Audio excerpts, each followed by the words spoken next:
You guys are listening to another episode of Selling on Amazon with Andy Isom. I am joined today by my brother, Willie Isom. Willie, thanks for stopping by the podcast today. Thank you for having me. This is fun. This is one of those very few instances where I can say, it's nice to have you on the show, brother, and have it actually mean that. This has been a long time coming. To give you guys a little bit of a background, well, I'll let Willie actually give a little background of his experience in the sourcing world. But I guess to give you guys a little bit of background, me and Willie have been, working together. We network, we discuss business strategy and stuff for years now. And so it's been cool to see him kind of, partner up with what we're trying to do to try to help people build their Amazon businesses. And again, I've said this before recently on the podcast, but my big focus in 2024 and moving into the next 2-3 years into the future is trying to actually help people more with their Amazon businesses and not just educate. Now, obviously, we've got the podcast here to help educate you guys, but we're bringing more people into the programs, into the team to, again, really try to provide actual service for people, because we found that that's what's going to give the best results, is letting people who are experts, who have spent 10 years doing this, just do it for you so you can avoid all the mistakes. So we're going to talk about that at the end of the episode today, how we can help you guys better, get better product source, make sure you guys are avoiding mistakes and that sort of thing. But Willie, just tell us just quickly a little bit about your background in sourcing.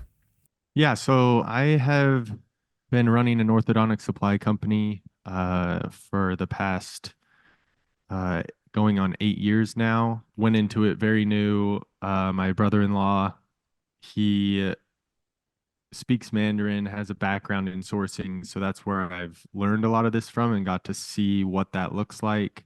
And even been able to go to China to dental shows and things like that to see the product, meet the factories, see how it works, and kind of had my eyes opened as you get to see the full process from start to finish and what that looks like. And then over the years, just, we've learned from a lot of mistakes, suppliers to work with.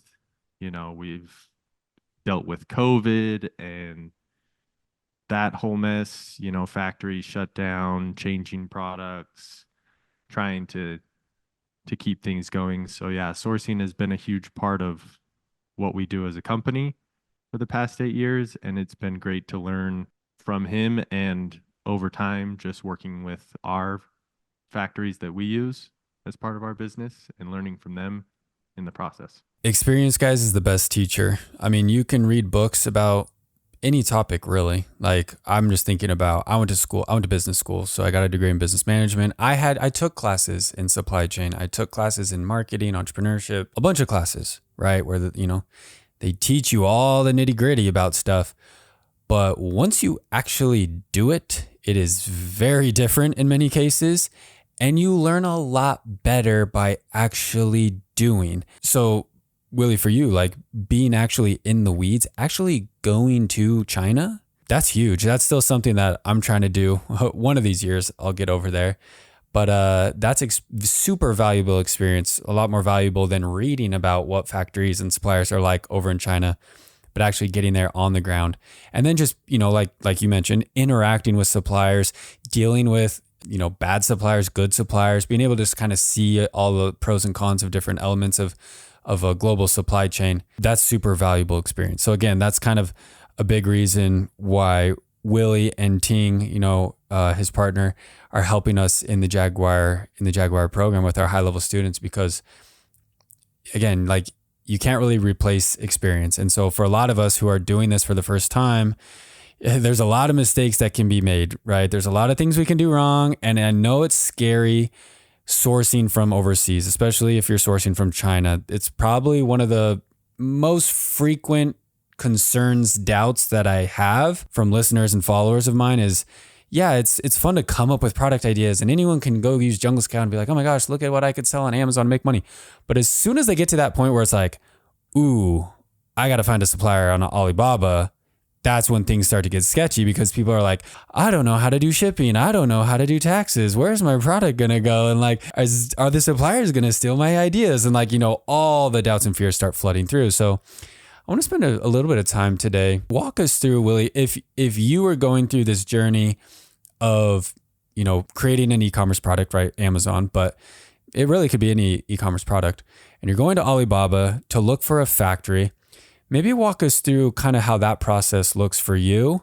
What are some things that you're looking for? What are maybe some good signs or some red flags that you might look out for when trying to find a good supplier? Yeah. So as far as experience that I've had with Alibaba, we use a lot of our own connections from previous suppliers. So it's kind of like as you network, you start to understand more of industry. And so in the dental space, we learn from about one supplier from another supplier and then grow it that way. So we aren't in Alibaba in the day to day, like, oh, let's find a new supplier and get on Alibaba. But as I've been working with you and we've been getting into it more, there are a few things that are things to look for. I mean, obviously, a good one to start with is the trade assurance, verified suppliers, that type of thing. Another one that I saw as I'm helping out in the Jaguar program and getting these supplier lists is business history. How long have they been around? Is it a recent business, less than 2 years, that type of thing? Or do they have some experience, like you said, under their belt, 7 years, 10 years on Alibaba? And you can check outside sources. There's like whois.net websites that you can check the company, see when it was created, how long it's been around, that type of information. And then the other thing I really look for is the type of business that it is on Alibaba. Is it a manufacturer of products? The product listings that supplier offers, does it seem to be a singular category of products? For example, are they selling dog toys and just dog toys? Or are they selling dog toys and maybe dog beds, dog leashes, and whatever else? Are they including a bunch of things that make it seem more like they're doing a trading company of sort? Like, oh, we kind of cover a bunch of random different categories at the same time. And then occasionally you'll get what's called wholesalers, people that take the product, sell it right back on Alibaba as a wholesaler. So you'll get people that are selling a product from a factory right back on there, pretending to be a factory when they're actually not. So I think a lot of it is just looking at the listings that they offer. Are they sticking to like, oh, I only cover one product, this is all we do? Or is it like everything under the sun? Sometimes they'll have trading in the name of the company and sometimes they won't. Do you think there's any pros or cons to working with a trading company versus a factory?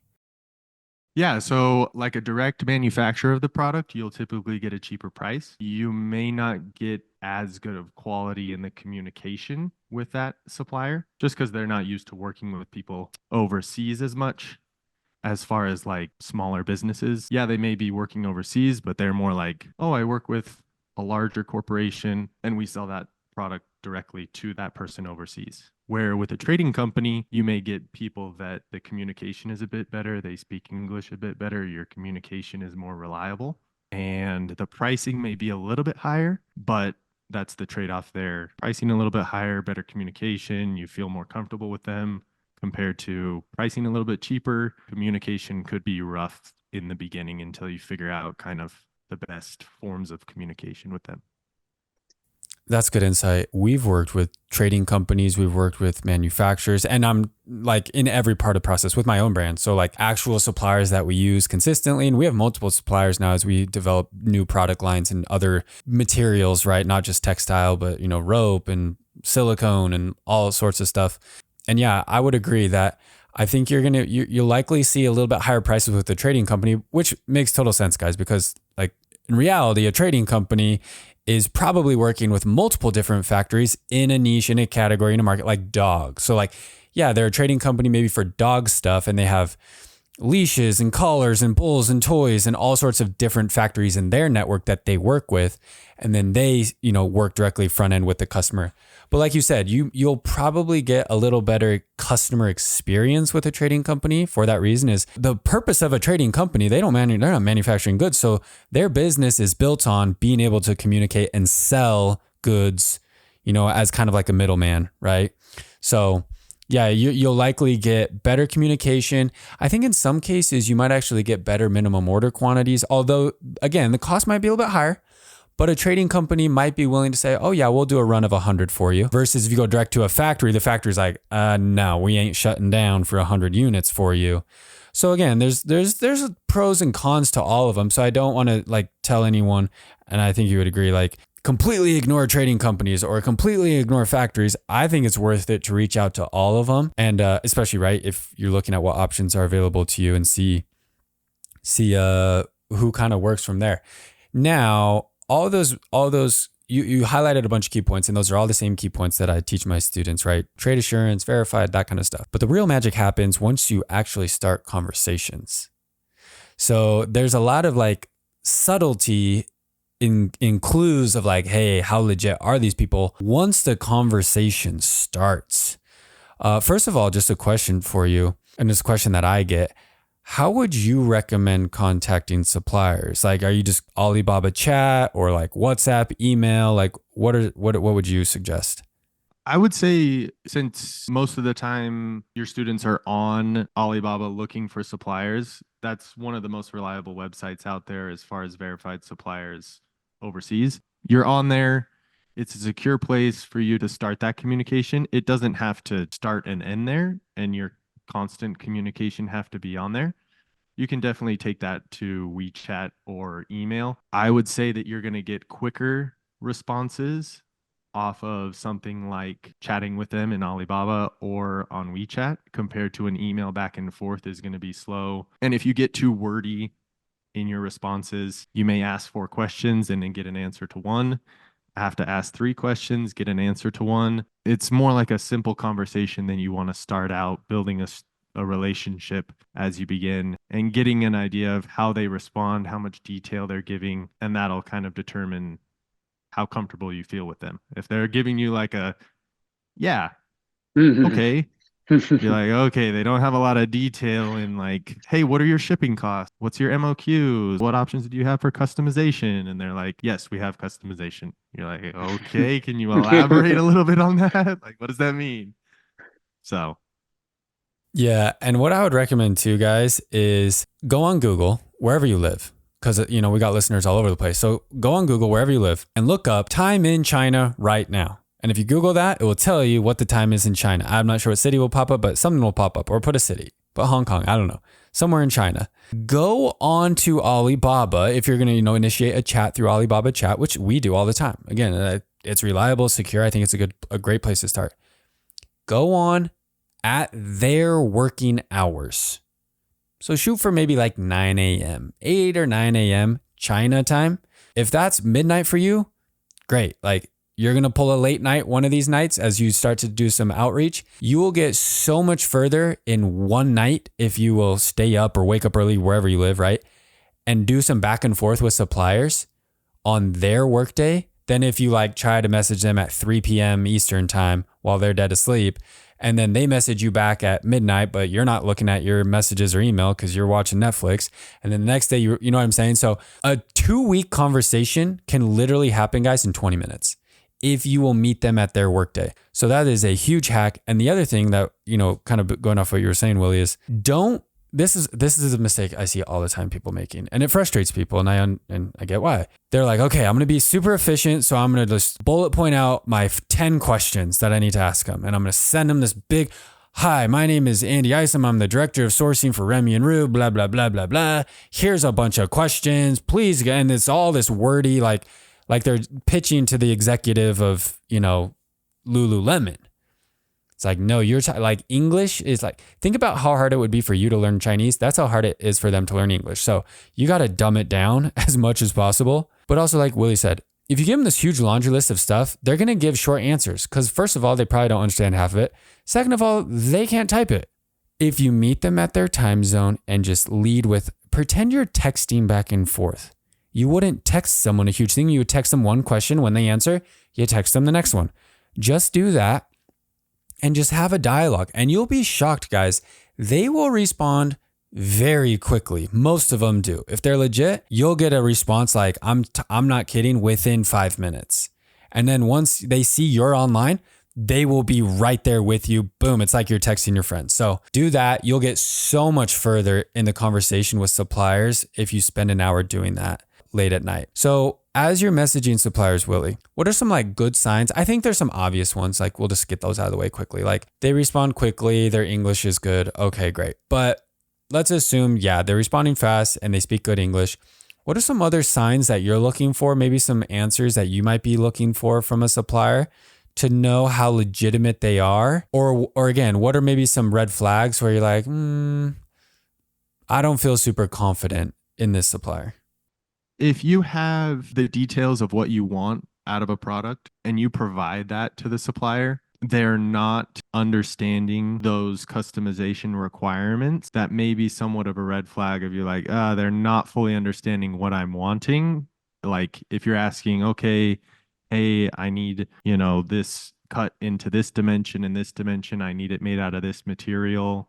As you're going through the conversation, then you kind of get to a point where you're like, and what would the price be for something like that? And they're like, well, I don't really know what that means. Like, I'm not sure. That's when you're like, if someone's not grasping your vision of it, either by you sending an image of it, like, hey, here's kind of what I'm thinking.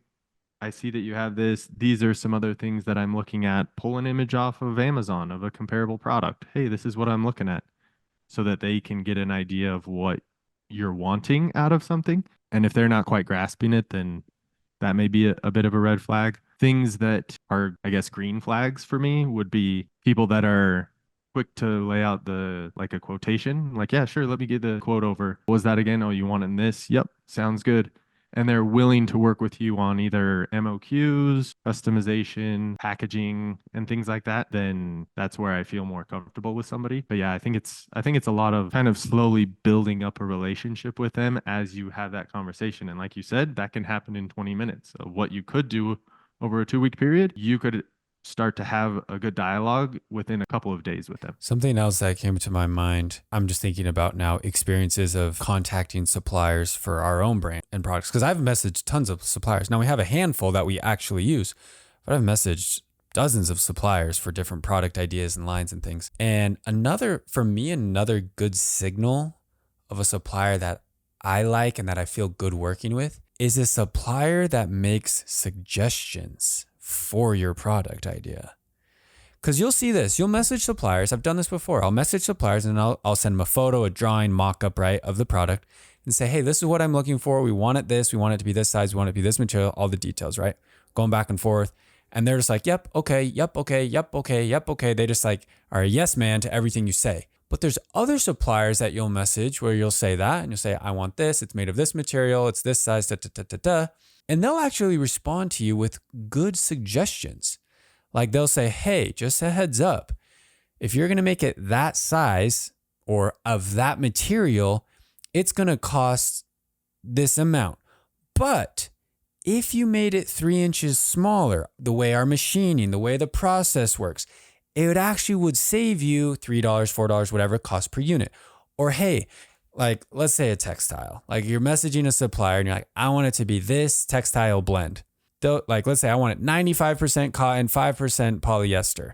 And they'll say, you'll have the one supplier, right? That will say, yes, we can do that. It's $10 for whatever 100 yards, blah, blah, blah. But then you have another supplier that will say, ooh, actually, we can get that for you. It would be custom ordered, but we actually have a roll in stock of 93%, 7%. And since we have that in stock, we can do a run for you at 30% of the cost, right? So suppliers who make those type of suggestions to me are also another good sign of like, hey, they're also willing to work with me and provide the best solution for me, not just like take my money or, take advantage. Because again, there's a lot of suppliers out there, especially with the world of e-commerce in the United States and, all that. Alibaba, they know that we're just, regular Joes over here in the US that want to start an e-commerce brand. And so they'll just take advantage of you, take your money. And here's the other thing too, guys. Maybe you agree or disagree on this, but the belief that I have, and I actually went to Alibaba Co-Create in Las Vegas. This was hosted by Alibaba. There was like 50 Alibaba employees there. So I'm like hearing this from their mouths as well. Alibaba knows that there is a lot of people who are coming to their platform, working with suppliers, and they are one and done. They're one and done. They're bust. I'm starting my e-commerce brand. They place one order, boom, they die. They don't succeed. They phase away. They fiddle away. Suppliers know this too. Suppliers on Alibaba, they know. They know that there are thousands of people who will never make it. And so from the supplier's perspective, they also have to think about the best use of their time of like, hey, who do I want to work with? If you want to discover the best suppliers on Alibaba, you also have to be the best you can be. Come prepared to Alibaba when you're going to message factories and stuff. Come prepared with the information that they're going to want. Come prepared with the details. Come prepared with the roadmap, with the strategy, with the game plan. Because if you come giving one-word answers, just like, you'd be upset if they were giving you one-word answers, they're not going to want to work with you. The best factories that are going to give you great products, great prices, they're not going to want to work with you. So you got to think about it that too. Like, they're getting hit up, the good ones, they're getting hit up just as much as you're hitting up a whole bunch of random factories too. So you got to keep that in mind, the two-way street there. So this brings up a good point then, Willie. I mean, we hear it all the time. At least I hear it all the time. You hear the horror stories. You hear the horror stories of, I told a supplier my idea and my supplier stole my idea. And 2 weeks later, my product was on Amazon from some Chinese brand. Or I ordered 1,000 units and it was nothing like the quality of the sample. Or I ordered product and it was broken. Like, I've heard of everything under the sun of horror stories of shipping and customs and crap happening to people's inventory and products and supplier relationships and all that jazz. Unfortunately, there's no real way. I mean, again, if you're going into Alibaba and you're going into the vast open world of sourcing, there's no real way to protect yourself against that. Like, it's a risk. It's a risk you are taking by going into this business and going on that sourcing endeavor.